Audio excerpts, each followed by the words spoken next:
India digital payment के मामले में अब दुनिया में सबसे आगे निकल चुका है। 2022 में इंडिया का ऑनलाइन ट्रांजैक्शन 89.5 मिलियन रह चुका है और यही ट्रांजैक्शन मई 2023 में 14.3 ट्रिलियन रुपए तक पहुंच चुका है और ये सब हो पाया है यूपीआई और हम इंडियंस की मदद से। यूपीआई ये नाम तो आपने कहीं ना कहीं तो सुना ही होगा, जो अमेरिका का सरदर्द बनकर बैठा हुआ है। तो क्या है यूपीआई, किस तरीके से आप इसे अपनी डेली लाइफ में यूज में लेते हो और कैसे इसने वीजा और मास्टर कार्ड जैसी बड़ी बड़ी कंपनियों को पीछे छोड़ दिया है। तो चलिए तो जानते हैं इस वीडियो में यूपीआई के बारे में। UPI. Reserve Bank along with the National Payments Corporation of India. All the 29 banks who had initially opted for UPI. We just launched WhatsApp payments in India last month.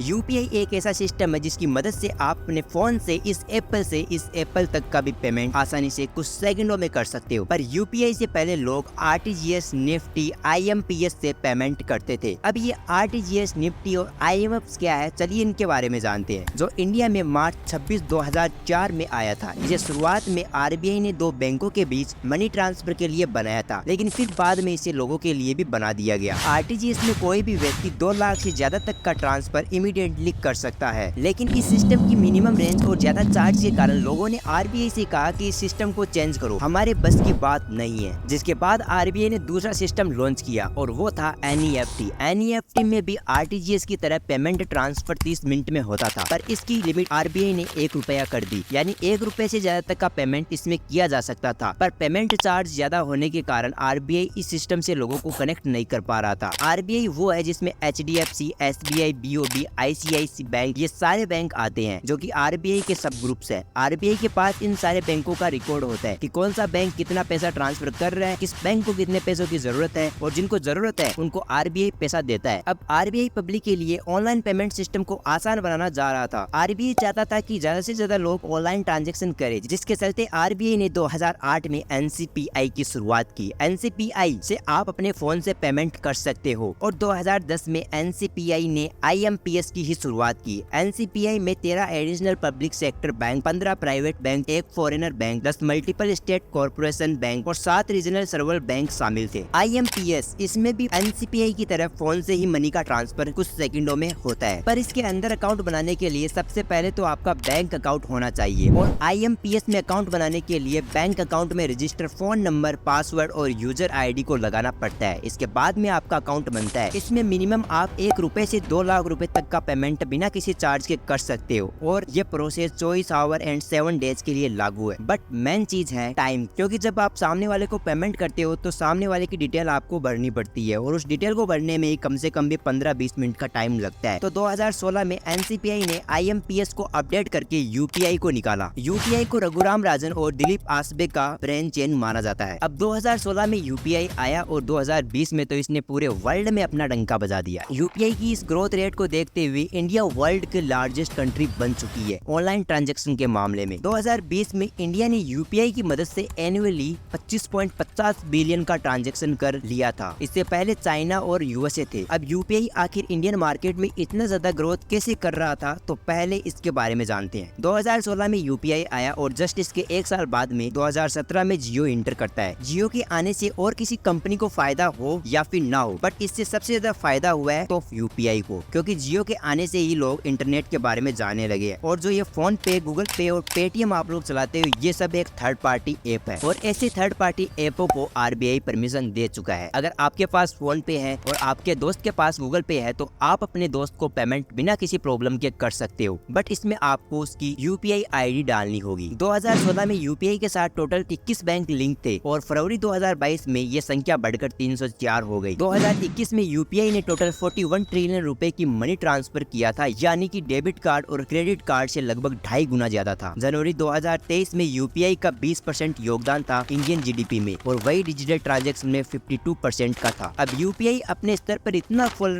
रहा था कि इसने USA की भी जला दी। देखिए, यूएसए पहले से ही एक डेवलपिंग कंट्री रही है और है भी, पर ये यूपीआई सिस्टम से परेशान इसलिए है क्योंकि इसके पास मास्टर कार्ड, वीजा और स्विफ्ट जैसी बड़ी बड़ी कंपनियां जो कि यूपीआई की इस सिस्टम से परेशान है, जिनको यूपीआई ने पीछे भी छोड़ दिया है। ये जो यूएसए कंपनियां हैं ये 200 प्लस कंट्रियों में फैली हुई है, बट इनका एक काम खराब है, वो है पर ट्रांजेक्शन पर चार्ज ये ज्यादा करती है और साथ में यहाँ पर डेटा की कोई सेफ्टी की कोई गारंटी नहीं है। बट यूपीआई ऐसा बिल्कुल भी नहीं करता है, जिसके चलते इंडिया ने एनसीपीआई की स्थापना कर दी, जिसका मेन मकसद था कि यूपीआई को पूरे वर्ल्ड में फैला देना, और ये हो भी रहा है। Bhutan, Nepal, France, Saudi Arabia, Russia, UK ऐसी टोटल 35 से ज्यादा कंट्रियां हैं जिनके अंदर यूपीआई चल रहा है। इससे फायदा हम इंडियंस और उन कंट्री में रहने वाले लोगों को है जिन्होंने यूपीआई को एक्सपेक्ट किया है। अब हम इंडिया से पैसे सीधा ट्रांसफर कर सकते हैं इन कंट्रियों में, वो भी यूपीआई से। इससे हमारा टाइम भी बचेगा, टैक्स भी कम लगेगा और एजेंट की भी हमें कोई जरूरत नहीं पड़ेगी। और इस ऑनलाइन ट्रांजेक्शन से हमने अब तक 5700 करोड़ रुपए बचा लिए हैं, जो कि पुराने फटे हुए नोट को रिकवर करने में खर्च होते थे। और इसी के साथ यूपीआई से एक काम और सही हो रहा है, इससे ब्लैक मनी पर कंट्रोल बनाया जा रहा है। तो ये थी यूपीआई की जीरो से हीरो तक की स्टोरी। आई होप कि आपको पसंद आई होगी, तो वीडियो को लाइक, शेयर और चैनल को सब्सक्राइब जरूर कर लेना। तब तक के लिए मिलते हैं नेक्स्ट वाली वीडियो में। जय हिंद।